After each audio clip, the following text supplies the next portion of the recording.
You probably saw a viral video where YouTubers hit a huge treasure in the Bermuda Triangle. And a random guy dared to go after it. He scored $10,000, but let's be real, his biggest win was getting out of there alive. This dangerous stretch of water between Florida, Puerto Rico, and Bermuda is notorious for its chilling and unexplained events. They say that more than 50 ships and 20 airplanes have mysteriously disappeared in the Bermuda Triangle. This has led to many theories suggesting that the area might be linked to mystical powers or vortices that pull objects into other dimensions. But an Australian scientist named Carl Krushelnitsky might have actually cracked the Bermuda Triangle mystery. According to him, most popular legends and eerie disappearances can be explained by two main factors. The first factor is human error. One theory debunked by Krushelnitsky was about the doomed Flight 19 back in 1945. A group of 5 planes from the US Navy took off on a routine training mission from Florida. Everything was going well until, about 90 minutes into the flight, the troop commander reported that they were lost, and then, poof, they just disappeared. One of the largest air and sea searches in history was conducted to find them, but to this day, no trace of Flight 19 or the 14 men on board has been found. What still makes people scratch their heads about this event is that the weather conditions when they took off were actually great. It was a relatively warm day, with fluffy white clouds drifting across the sky and a breezy wind coming from the southwest, pretty standard for training flights. So, what happened? It turns out that despite the flight leader having over 2,000 flying hours, he was actually a poor navigator. According to Krushelnitsky, the commander had gotten lost at sea at least twice before the Flight 19 incident. On that doomed day, he even tried to get someone to cover his shift but was unsuccessful, to the misfortune of his entire team. After their training exercise was completed, both compasses on board stopped working. Over the patrol's radio, his anxious voice reported they were over land. He was sure they were above the Florida Keys. But that didn't make sense. He had passed over the Hen and Chickens shoals in the Bahamas less than an hour earlier. Now he believed his plane had drifted hundreds of miles off course and ended up over the Keys. He couldn't have been more wrong. According to the most plausible theories, what he thought was the Florida Keys was actually small islands in the Bahamas. Instead of turning back west, towards Florida, he kept flying east, deeper into the Atlantic. The plane eventually ran out of fuel, and the rest, as they say, is history. Sure, some theorists argue that a mysterious force somehow interfered with the compasses, causing them to fail over the supposedly cursed stretch of water. But let's face it, even if that were true, human error was the main factor here. The pilot shouldn't have mistaken the Bahamas for the Keys. End of story. Now, let's talk about the second factor that Krushelnitsky says explains many strange disappearances in the Bermuda Triangle: bad weather. A lot of Atlantic tropical storms and hurricanes actually pass right through the Bermuda Triangle. Before we had advanced weather forecasting, these storms caused many ships to go missing in the area. On top of that, the Gulf Stream runs through this region.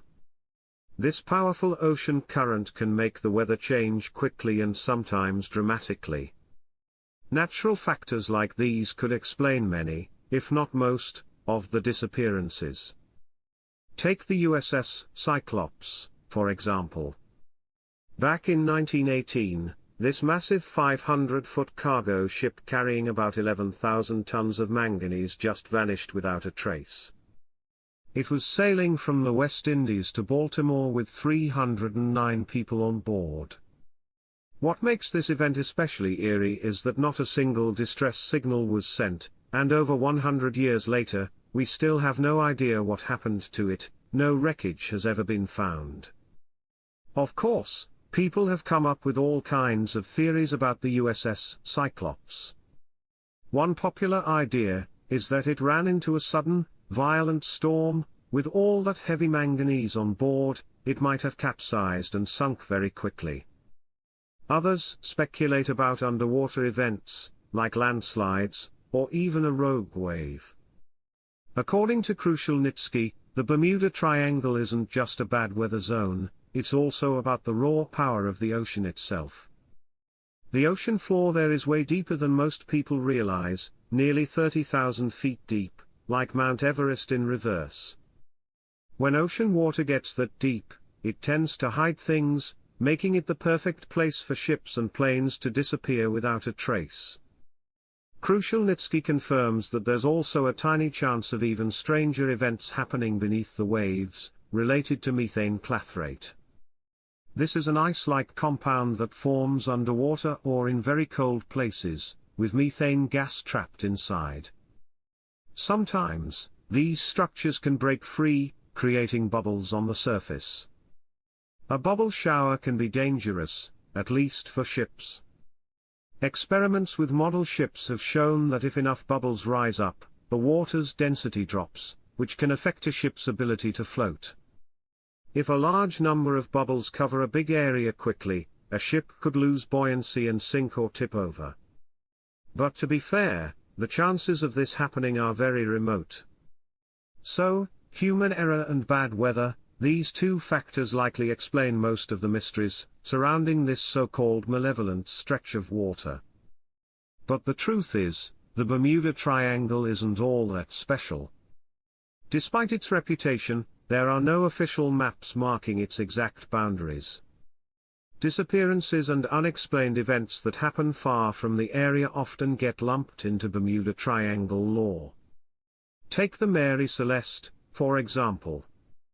In 1872, this ship was found completely intact, but with no sign of the captain, his family, or the crew. People thought, creepy ghost ship. Must be related to the Bermuda Triangle. But there's one problem, the Mary Celeste was abandoned 400 miles east of the Azores, a completely different part of the Atlantic. What I'm saying is that once people start believing in a danger zone, confirmation bias takes over. But in reality, the Bermuda Triangle sees heavy sea and air traffic every day. According to experts, the number of incidents there is about the same as anywhere else in the world, percentage-wise. Some years, the number is higher, some years, it's lower. But it averages out. With that in mind, maybe it's time to move on from wild theories about the Bermuda Triangle. Well, at least until the next bizarre disappearance comes along. That's it for today. If you enjoyed exploring the Bermuda Triangle mystery, give this video a like and share it with friends. Or, if you're curious about more, click on these videos and stay tuned with us here at Discovery 2.0.